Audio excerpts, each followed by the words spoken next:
Hi, this is Pat Moorhead, and the 6.5 is on the road in New York City at MongoDB Local 2023. As you can hear by the excitement and the noise and all of this awesome stuff going on, we are in the middle of an event. Daniel, how you doing, my friend? You know, it's been a good day.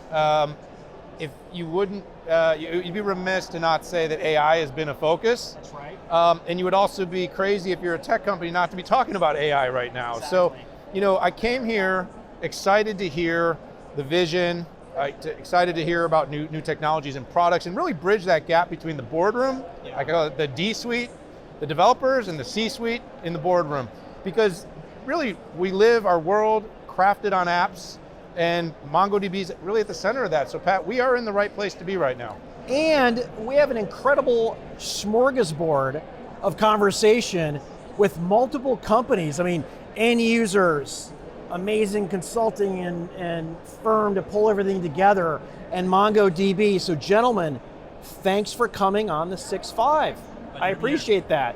So, Nadeem, Wells Fargo, make sure you get this right, Arindam from Capgemini, and Alan from MongoDB. Thanks for coming on the show.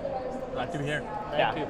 All right, Nadeem, I want to start with you. You know, Pat, on the 6.5, we always talk about how excited we are when we get to see the customer, and the customer comes on the show. And you know, as tech analysts that work a lot with the vendors, we hear a lot from the vendors. We hear quite a bit from the SIs that deploy the vendors, but you're sort of the ground truth. We have them surrounded too. There you go. You have pundits, right, and vendors, Vendors, and integrators. right here. But I mean, you are you're listening to Dave on stage, and then you listen to the product team, you're hearing what they're rolling out. You're kind of then making determinations of, we're going to try this, we're going to wait on this, we're all in on this one. And by the way, you know, you recently got a gold Stevie, clearly recognized within the industry of really putting resources behind technology. We all know that the financial services market is one that's rife for continuous disruption, but also everybody, all the consumers, all the businesses are looking for better experiences. I'd love for you just to give a little bit of your impression on what you heard today, talk a little bit about your relationship with MongoDB and what you guys are doing with all this technology that we're hearing about today, and of course, the legacy of what you've been building on. Absolutely. Look, it's a great event to be in. Lots of AI. I'm counting how many times the word AI has been used. It's 3 more now. 3 more. There you go. And it's almost as much as we use it in our meetings, in our discussions. It is the topic of the day, and I'm really glad to see the theme today has been about AI. But folks who've been in technology, this is not something new. We've known about it. We know what's behind it. I don't want to call it a hype cycle. I think it's well above in the hype cycle, but we have to start looking at the practical implementations of what this AI means to someone like us in Wells Fargo as a financial institute. You know, there's the age-old thing we say, we don't want to be in the cutting edge because we don't want to be the ones who discover the faults in something new, but we want to be able to take advantage when something has been matured, so our customers can take advantage of that as well. So everything we're hearing today, of course, in my mind, I'm thinking of how this can be implemented and how and when we can implement it to offer products to our customers. So very relevant content, very relevant, and super excited to working with Mongo on all the things we're working on. Yeah, you talked about practicality, and there's one level of practicality that says you're a financial institution and you have regulations everywhere, and if you make a mistake, bad things happen, right? But there's also the practicality of scale, which is just what a broad estate, how much data you must have in so many different areas. Can you talk a little bit about the scale of what you're doing? Each time we talk about it, it's both a little bit nerve-wracking, but it's also excitement, because data is the gold mine, right? That's the gold. What we can do, the personalized products we can offer our customers is inherently built into the data we have on every transaction, every knowledge we have for our customers. So, it's the scale is. I come from Goldman Sachs before joining Wells Fargo. I thought that was large. Right. We're not. We're just the tip of the iceberg when it comes to Wells Fargo. Large customer base, lots of trust, but our data and how we use the data scales. We're talking about, the way the industry is shifting. It used to be when you use credit cards or loans, it used to be large dollar amounts. Now you have subscriptions. Now you have every 10 cents of transactions occurring on a credit card. All of that generates data. All I know is my kids are hitting me up every other day with a request through my bank that, Yes. $10, $20, $30. So yeah, the rate of it just seems, it's compounding. Exactly. I mean, Candy Crush, the amount of times Candy Crush has hit my credit card bill, I can tell you it's a lot. And it's so high volume, low dollar amounts, but high volume, and it's just exponentially getting bigger because of the subscription models for a lot of the offers and services we're now inheriting. So the data is only getting bigger. And this goes back to how do we collect it? How do we first be good custodians of it? Yes. And then utilize it to offer more personalized experience. And of course, digital experience. That's where everything is headed. Yeah. So with the whole onset of Gen AI, there's kind of these different schools of thought. There's this school of efficiency, which is kind of how do we get as lean as possible and implement generative AI capabilities to, well, again, we're in a year of austerity. Every company's trying to run a little bit leaner. Can we automate these processes? Can we automate our call centers? Can we, what can we do? And then there's also the buildings part of this thing where it's going to be about more. Whether it's more content and media, more applications to enable your customers to have those better experiences. Kind of, where are you focusing first? Where are you putting your first wave of effort as it comes to, developing future apps? And how do you kind of see that evolving? Well, I'll answer that in two ways, right? So one, let's talk about the developers. We believe this generative AI is going to enable developers to be the kind of developers they want it to be, right? Yeah. Spending less time developing every single test case. Test cases can be generated. Code can be generated for commodity code. So they can spend time in the differentiating components of the code, right? That's what developers really want to do. Everything else is kind of like going to a college university. You have your main course and you have all these electives you have to take, right? I think that's where we think it's going to enable the developers to be able to focus on the right things. So I think similar to that, we look at this as an additive initially. Again, speaking from a financial organization, we want to be cautious about where it gets implemented. But we do think this will help accelerate the output that we want to get to. It will help us be that much more aware of our customers and offer that much more personalized services, as opposed to eliminate certain things. Now, along the way, will it help do things right now that are done by humans? Of course it will, but we are looking forward to taking those same humans and pushing them towards doing more and doing it more for our customers.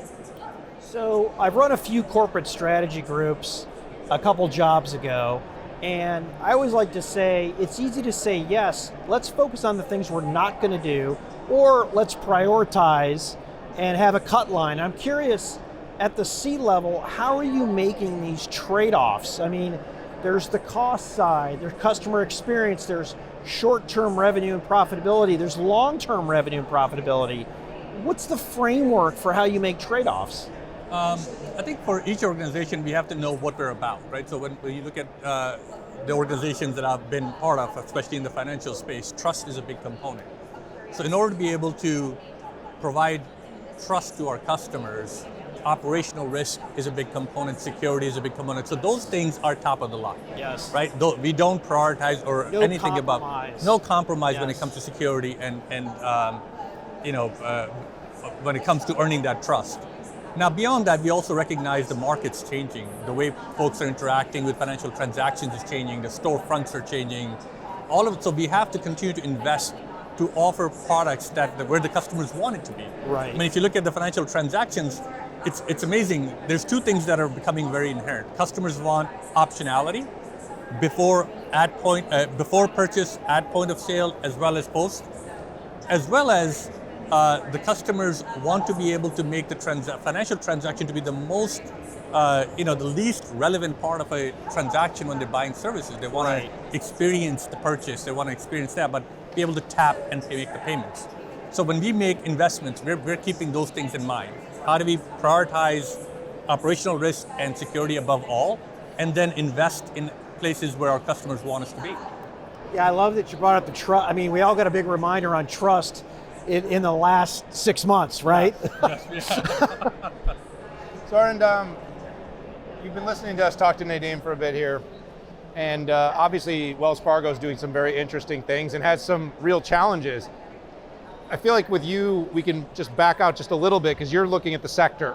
Yep. And so whether it's with Wells Fargo, whether it's with other banking customers of Capgemini, talk a little bit about kind of how you're seeing the industry, seeing the opportunity, seeing the disruption, the innovation, and of course dealing with the fact that while this is one of the most innovation thirsty industries, it's also one of the most heavily regulated.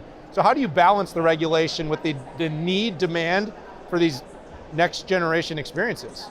No, that's a great question and great insights, Nadeem. That's sets the context for the conversation. So I think, there is a tremendous pace of innovation and, data, everybody kind of acknowledges that the value that is locked in the data. And we kind of thrive on solving the most complex business problems for our clients, using data, right? But for that, you need a world-class platform. You need a platform that, gives you trust, gives you, security, right? Is cloud agnostic. That's becoming very important. And it actually brings the data closer to the consumers. Right. Okay, that's absolutely key. You don't want to invest in a data platform which is going to lock up the data and make it hard to get access to.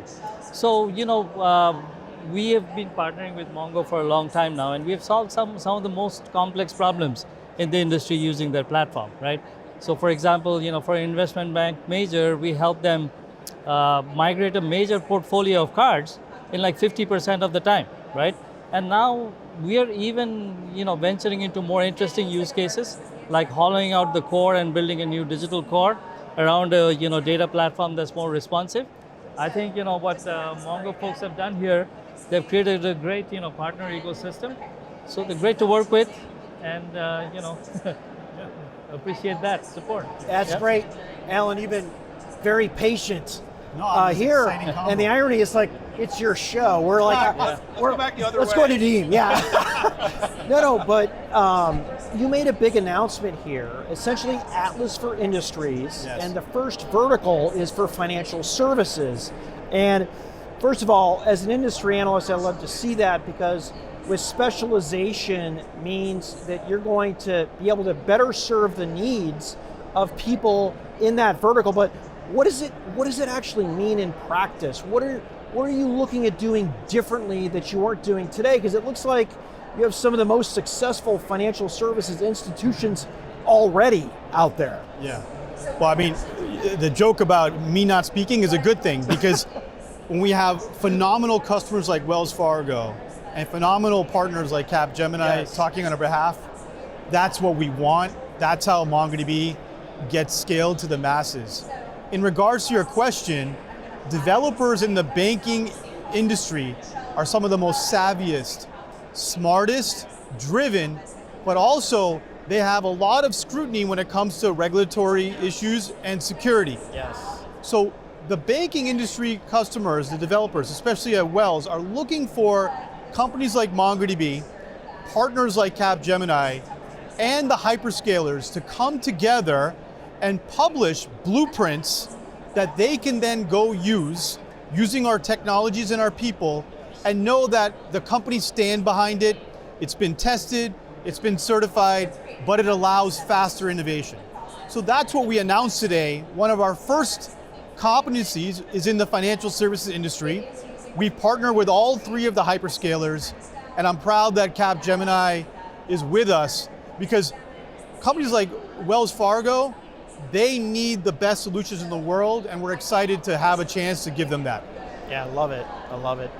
Yeah, you tied together a few really important threads. One of the things I took away from Dave's keynote was speed. But it's not just about doing it fast, it's about doing it well. And I think in the AI era, you think about things like the idea, the ambition to ingest all your data really quickly. And then you think about an industry like financial and you go, man, with all that PII data, the complexity even of a meeting, of the scratch on a piece of paper or a fully structured table of what's PII, what's risk, and how do we make sure we extract that in the very beginning? And that's just one of many different gates along the way. But in the end, it's about a customer being able to quickly buy a coffee, or to be able to check their balances, safely transfer their money, know that their mortgage is up to date, whatever it is, and be able to do it in a really seamless way, even a proactive way where data is coming to you. I always say that, why do I have to call to find this out? And I'm thinking a lot of the technology is going to be about making it simpler. I could talk to you guys all day. I've really enjoyed this. I want to thank you all for joining the 6-5 here. Let's do it again sometime. Thank you. Thanks, guys. Thank you both. Appreciate that. Thank you guys Thank for you. coming. All right, everyone, thanks for tuning in here. We are the 6-5. We're on the road here at MongoDB Local, New York City. Great event, great conversations, Pat. I hope you will hit that subscribe button. If you watched this one and you liked it, watch all the other ones. Watch all of our shows. We appreciate you tuning in. Bye-bye now. Thanks.